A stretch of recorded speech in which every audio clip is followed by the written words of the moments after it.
بسم اللہ الرحمن الرحیم۔ ناظرین و سامعین السلام علیکم۔ ہم 5 بہن بھائی تھے۔ ابو اچھی ملازمت پر تھے، اس لیے بہت سکون بھری زندگی گزار رہے تھے۔ گھر کا ماحول محبت بھرا تھا۔ بہنوں کی آپس میں کبھی کبھی لڑائی بھی ہو جاتی تھی، لیکن یہ سب زندگی کا حصہ تھا۔ زیادہ تر آپا سے انبن ہوتی، کیونکہ شازیہ آپا ہم پر رعب جماتی تھیں اور یہ بات ہمیں بری لگتی تھی۔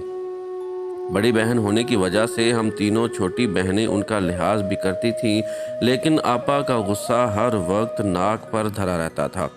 وہ کسی کا لحاظ نہیں کرتی تھیں، منہ پھٹ تھیں، اپنی مرضی کرتی تھیں اور کسی کو بات نہ کرنے دیتی تھیں۔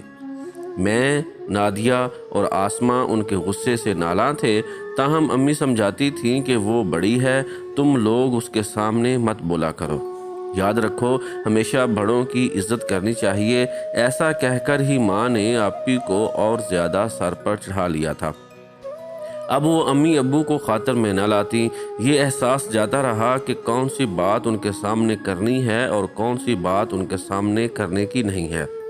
آپا کی عادت تھی کہ وہ ہر کسی کا مذاق اڑاتی تھیں۔ کسی کو کہتی کلو ہے، کوئی الٹا توا ہے، تو کسی کو گنجا کہہ کر خوب ہنستی۔ مجھے آپا کی ان باتوں سے چڑ تھی۔ انہی دنوں امی نے آپا کے رشتوں کے لیے کوشش شروع کر دی۔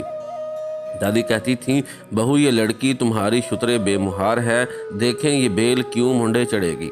امی جان، اس عمر کی لڑکیاں یوں ہی نادان ہوتی ہیں، شاید پہلی تھی، بہت لاڈ پیار بھی ملا ہے، وقت کے ساتھ ساتھ اس کو خود ہی سمجھ آ جائے گی۔ وقت کے ساتھ ساتھ سمجھ تو آ ہی جاتی ہے، مگر کچھ لوگ ایسے ضدی اور اناپرست ہوتے ہیں کہ ان کو وقت کے ساتھ بھی سمجھ نہیں آتی۔ آپی بھی انہی خود سروں میں سے تھی۔ سونے پہ سہاگا، ان کو اپنی خوبصورتی پر بھی بڑا ناز تھا۔ انہی دنوں خالہ رشیدہ اپنے بیٹے جہانگیر کا رشتہ لے کر آئیں۔ میرا یہ کزن تعلیم، صورت اور شکل و صورت کے لحاظ سے بہتر تھا، البتہ سر پر بال کچھ کم تھے۔ آپا نے دیکھتے ہی ہنسنا شروع کر دیا اور مذاق اڑانے لگیں کہ یہ گنجا ہے۔ یہ تم کیا کہہ رہی ہو؟ امی نے ڈانٹا۔ خالہ تو رشتہ مانگنے آئی ہوئی تھیں اور آپا جہانگیر کو دیکھ کر ٹھٹھے لگا رہی تھیں۔ امی بولی، کچھ شرم کرو، ہم تمہاری شادی اس کے ساتھ طے کر رہے ہیں اور تم اس کا مذاق اڑا رہی ہو۔ شازیہ بولی، اماں خاطر جمع رکھو، میں نے اس گنجے سے شادی نہیں کرنی۔ امی جان نے سختی سے ڈانٹا۔ خالہ سامنے بیٹھی تھی، ان کا چہرہ اتر گیا، وہ شرمندہ ہو گئیں۔ اتنے میں ابو آ گئے اور سمجھانے لگے کہ شازیہ بیٹی، اس سے بہتر رشتہ ہمیں نہیں ملے گا۔ میں نے بھی لقمہ دیا کہ آپی کیا قباحت ہے اس رشتے میں، اتنے اچھے تو ہیں بھائی، اچھے ہوں یا برے ہوں، مجھے اس سے شادی نہیں کرنی۔ یہ کہہ کر وہ اپنے کمرے میں چلی گئی تو امی بھی ان کے پیچھے گئیں۔ شازیہ، تمہیں اپنے باپ کا بھی لحاظ نہیں، کتنی بے شرمی سے تم نے اپنے باپ کے سامنے انکار کر دیا۔ امی، زندگی میں نے گزارنی ہے، آپ نے تو نہیں گزارنی۔ سہیلیاں میرا مذاق اڑائیں گی۔ میں دوسروں پر ہنستی تھی، اب سب مجھ پر ہنسیں گے۔ خالہ سب سن چکی تھیں، وہ بد دل ہو گئی۔ امی سے کہا، رضیہ بہن، میں نہیں چاہتی کہ تمہاری بیٹی کے ساتھ زبردستی ہو اور بعد میں دونوں کی نہ بنے۔ مجھے کوئی شکوہ نہیں ہے، سب مقدر کے کھیل ہوتے ہیں۔ یہ کہہ کر وہ چلی گئی۔ خالہ کی آنکھوں میں آنسو تھے، امی بھی رنجیدہ تھیں۔ کہا، شاید میری تربیت میں کوئی کمی رہ گئی ہے، تبھی تو شازیہ مجھے دکھ دے رہی ہے۔ سال بعد میرے کزن کی شادی ہو گئی، ہم سب شادی میں شریک ہوئے، لیکن آپا نہ گئیں۔ خالہ جان اور میرے کزن نے کوئی شکوہ نہ کیا۔ ان کا گھر بس گیا، بیوی اچھی ملی، ان کی دنیا آباد ہو گئی۔ ان کو کوئی غم نہیں تھا کہ شازیہ آپی نے انہیں گنجا کہہ کر ٹھکرا دیا تھا۔ اب مسئلہ جوں کا توں تھا، یعنی شازیہ کے رشتے کے لیے امی تگ و دو میں مصروف تھیں کہ شازیہ کو بیاہنا ہے، کوئی اچھا لڑکا ہے تو بتاؤ۔ ان کو ایک نہیں 4 بیٹیوں کی فکر تھی، مگر سب سے زیادہ پریشانی ان کو شازیہ کی طرف سے تھی، کیونکہ بقول امی یہ لڑکی تو ناک پہ مکھی نہیں بیٹھنے دیتی۔ آپی کو اللہ نے عطی صورت دی تھی، لہٰذا نخوت بھی تھی، غرور بھی آ گیا تھا، اپنے آگے کسی کو کچھ نہیں سمجھتی تھیں۔ انہی دنوں ایک امیر اور معزز گھرانے سے ان کے لیے رشتہ آیا۔ امی جان کو بہت پسند آیا۔ لڑکا خوبصورت، تعلیم یافتہ اور گھرانہ خوشحال تھا۔ امی نے ہاں کر دی، لیکن جس بات سے ڈر رہی تھیں وہی ہو گئی۔ جب سارے معاملات طے ہو گئے تو آپی سے پوچھنے کا مرحلہ آیا۔ اب امی کی عزت آپی کے ہاتھ میں تھی۔ پہلے تو گھر کی بات تھی، خالہ رنجیدہ ہو کر بھی چپ ہو گئی تھی، مگر اب معاملہ غیروں کا تھا۔ ذرا سی بدمزگی دونوں گھرانوں کے لیے تعزیانہ ہو سکتی تھی۔ اسلم کے گھر والوں نے فوری جواب مانگا تھا۔ جواب میں آپی نے ایک بار پھر انکار کر دیا، یہ کہہ کر کہ یہ لوگ دیہات میں رہتے تھے، اب شہری بن گئے ہیں تو کیا ہوا، ان کی عادتیں تو وہی ہوں گی۔ یہ کوئی جواز نہ تھا کسی اچھے رشتے کو ٹھکرانے کا، مگر خدا جانے آپی کیوں کچھ سمجھتی ہی نہیں تھی۔ وہ شادی کو کھیل سمجھتی تھی۔ شاید آپی کے ذہن میں آئندہ زندگی کا کوئی حقیقی تصور نہیں تھا۔ خدا جانے وہ خوابوں کی کس دنیا میں رہتی تھی۔ جب انہوں نے فوری جواب مانگا اور آپی نے یہ کہہ کر انکار کر دیا کہ لڑکے کا رنگ سانولا ہے، جب ان کی گوری لڑکی کی تمنا ہے تو مجھے بھی گورا جیون ساتھی چاہیے، ایسی باتیں سن کر امی نے سر پکڑ لیا کہ خدا جانے یہ لڑکی کیا چاہتی ہے۔ بیٹی، یہ کوئی کھیل نہیں ہے کہ تم ہر موقع پر انکار کر دیتی ہو۔ آپ کو بھی تو سوچ سمجھ کر فیصلہ کرنا چاہیے۔ سانولی رنگت کوئی عیب نہیں ہے باجی۔ نادیہ نے آپی کو سمجھانا چاہا تو آپی نے جھٹ کہا، ایسی بات ہے تو تم کر لو نا اسلم کے ساتھ شادی، تم کو کالے لوگ بہت اچھے لگتے ہیں نا۔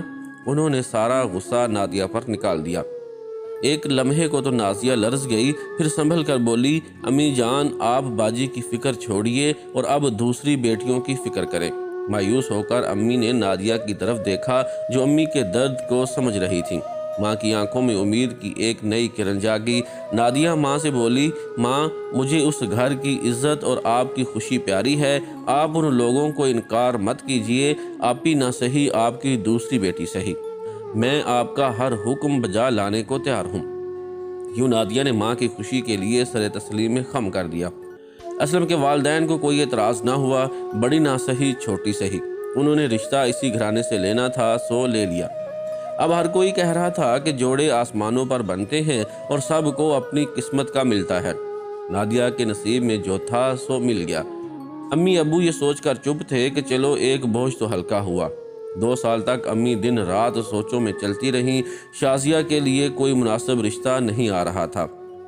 نادیہ باجی اپنے گھر میں خوش اور مطمئن زندگی گزار رہی تھیں اور سب ہی ان کی خوشیوں بھری زندگی پر رشک کرتے تھے۔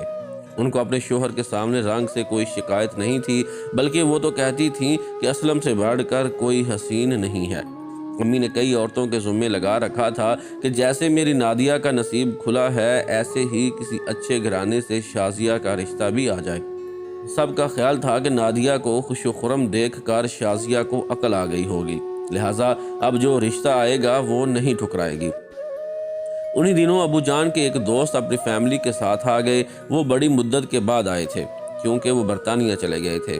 ابو نے بہت خوشی سے ان کا خیر مقدم کیا اور وہ ہمارے گھر رکے۔ ان کا بیٹا طارق بھی ساتھ تھا۔ وہ ایک خوبصورت اور پڑھا لکھا نوجوان تھا اور ابو کے دوست اس کے رشتے کے لیے پاکستان آئے تھے۔ وہ اپنے بیٹے کے لیے ایک پاکستانی اور مشرقی اقدار والی لڑکی ڈھونڈ رہے تھے۔ جب مسز سلطان نے شازیہ باجی کو دیکھا تو بہت خوش ہوئیں اور امی سے کہا، ارے لڑکی تو گھر میں موجود ہے اور میں خواہ مخواہ ادھر ادھر ڈھونڈتی پھرتی ہوں، بس اب میں طارق کے لیے آپ کی شازیہ ہی لوں گی۔ ہم سب ڈر رہے تھے کہ شازیہ ایسی کوئی بات نہ کر دے جس سے ان کی دل آزاری ہو۔ وہی ہوا۔ یہ بات سن کر ہماری آپا آپے سے باہر ہو گئیں اور اسی خود سری اور ضد سے کہنے لگیں کہ میں اپنا وطن چھوڑ کر برطانیہ نہیں جاؤں گی، جانے وہاں میرے ساتھ کیا ہو۔ اب کی بار یہ قربانی فائزہ نے دی۔ امی نے اس کو سمجھایا کہ اتنا اچھا رشتہ ہے، شازیہ کا تو دماغ درست نہیں ہے، بیٹی تم ہماری لاج رکھ لو اور انکار مت کرنا، ہمارا بڑھاپا ہے، جتنی جلدی تم اپنے گھر کی ہو جاؤ اچھا ہے۔ فائزہ نے سوچا آپی بے حد خوبصورت ہیں، اس لیے ان کے معیار کو کوئی اترتا ہی نہیں، اور میں معمولی صورت کی ہوں، کیا خبر یہ لوگ مجھے قبول نہ کریں۔ اس نے امی سے کہا، ماں اگر وہ لوگ مجھے قبول کرتے ہیں تو مجھے کوئی اعتراض نہیں ہے، آپ میری فکر نہ کریں، لیکن شازیہ آپی کا کیا بنے گا، آخر کب تک وہ یوں ہی انکار کرتی رہیں گی۔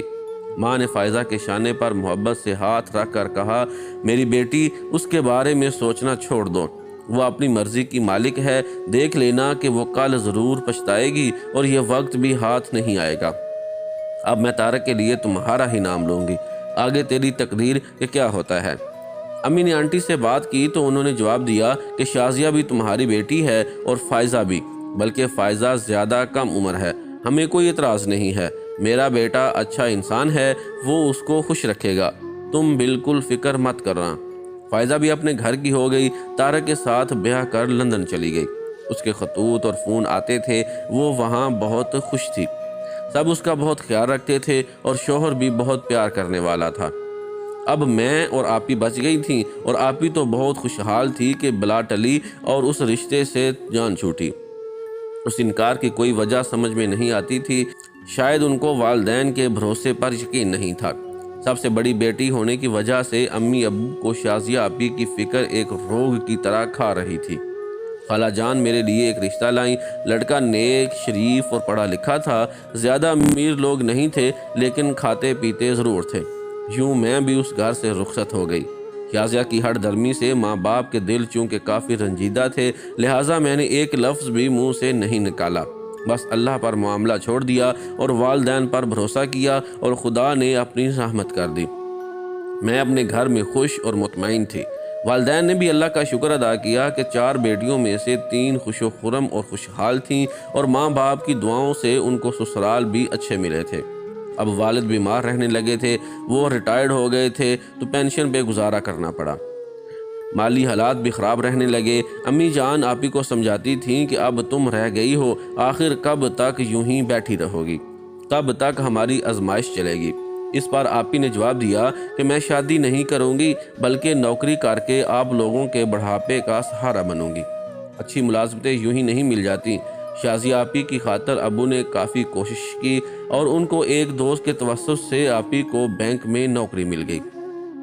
والدین بیچارے ٹھنڈی سانس بھر کر چپ ہو گئے کہ بیٹی نے اپنی مرضی کر لی، لیکن اس کی شادی کی عمر نکلتی جا رہی تھی۔ فائزہ کے سسرال دور تھے، لیکن میں اور میری بہن نادیہ کبھی کبھار اپنے میکے آ جایا کرتی تھیں۔ امی ابو تینوں بیٹیوں کی طرف سے مطمئن تھے، لیکن آپی ان کے لیے ایک خلش بنی ہوئی تھی۔ وہ اب بھی یہ کہتے تھے کہ بیٹی تم شادی کر لو، آخر شادی نہ کرنے کی وجہ کیا ہے؟ ہمارا کیا بھروسہ، آج ہیں کل نہیں، پھر تمہارا کیا بنے گا؟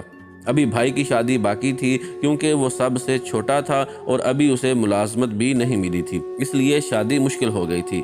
جہاں آپی ملازمت کرتی تھیں وہاں آصف نام کا ایک شخص ملازم تھا، جانے کیسے دونوں میں رابطہ بڑھا اور دوستی ہو گئی۔ پھر انہوں نے شادی کا فیصلہ کر لیا۔ آصف کیسا تھا، کون تھا، ہمیں کچھ علم نہ تھا، مگر جو قباحت تھی وہ یہ تھی کہ وہ شادی شدہ تھا۔ مگر آپی کی آنکھوں پر تو پٹی بندھی تھی کہ یہ حقیقت جاننے کے بعد بھی انہوں نے آصف کی شریک حیات بننے کا فیصلہ کر لیا۔ امی ابو نے کافی سمجھایا، مگر یہ لڑکی کب کسی کی ماننے والی تھی۔ وہ اپنی ضد پر اڑ گئی کہ شادی کروں گی تو آصف سے، ورنہ عمر بھر کنواری رہوں گی۔ امی ابو جانتے تھے کہ یہ کتنی ضدی ہے، جو سوچتی ہے کر کے رہتی ہے۔ بلا سے اب جو بھی ہو یہ دلہن تو بنے، شادی شدہ تو کہلائے۔ آپی کی ضد پر امی ابو نے شادی کی اجازت دے دی، لیکن شادی نہایت سادگی سے ہوئی۔ کچھ عرصہ تک تو آصف نے اس معاملے کو انتہائی خفیہ رکھا، مگر یہ شادی کب تک چھپ سکتی تھی؟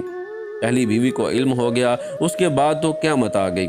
آصف کی پہلی بیوی ایک پولیس آفیسر کی بیٹی تھی۔ اس نے نہ صرف شوہر کو ناکوں چنے چبوا دیے، بلکہ ان کی وجہ سے آپی کو بھی کافی عرصہ تک چھپ کر رہنا پڑا۔ آصف ایسے گئے کہ پھر لوٹ کر نہ آئے، اور نہ آپی کی خبر لی کہ کس حال میں ہے۔ اس غم میں آپی نے نوکری بھی چھوڑ دی۔ اب کہتی تھیں کہ واقعی میرا انتخاب غلط تھا۔ والدین ہی سوچ سمجھ کر فیصلہ کرتے ہیں، ہم تو جذباتی ہو جاتے ہیں، تب ہم سے درست فیصلے نہیں ہو پاتے۔ آپی کو طلاق ہو گئی۔ ان کا حسن مان پڑ چکا تھا۔ جس حسن پر وہ اتراتی تھیں اور کسی کو خاطر میں نہیں لاتی تھیں، اسی حسن کے غرور نے ان کو خالی ہاتھ کیا، اور اب وہ پچھتاتی ہیں، مگر اب پچھتائے کیا ہوت جب چڑیاں چگ گئیں کھیت۔